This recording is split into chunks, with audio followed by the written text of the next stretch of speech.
قوت شہوانیہ اور قوت غضبانیہ، شہوت کی قوت اور غضب کی قوت، غصے کی قوت، ان دو قوتوں سے نفس تشکیل پاتا ہے،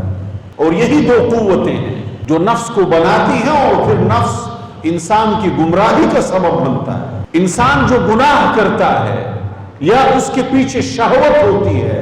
یا اس کے پیچھے غصہ ہوتا ہے، انتقام کے جذبات ہوتے ہیں، یہ دونوں جو قوتیں، چاہے وہ شہوت کی قوت ہو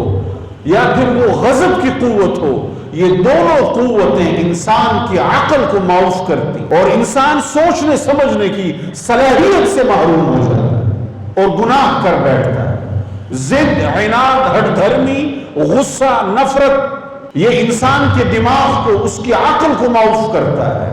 اسی طرح شہوت، لالچ، ہرس کہ جو حسد کو جڑیں بخشتا ہے اور جو حسد کو پیدا کرتا ہے، یہ بھی انسان کی عقل کو معاف کرتا ہے، اور یہاں سے پھر انسان گناہ کی طرف جاتا ہے۔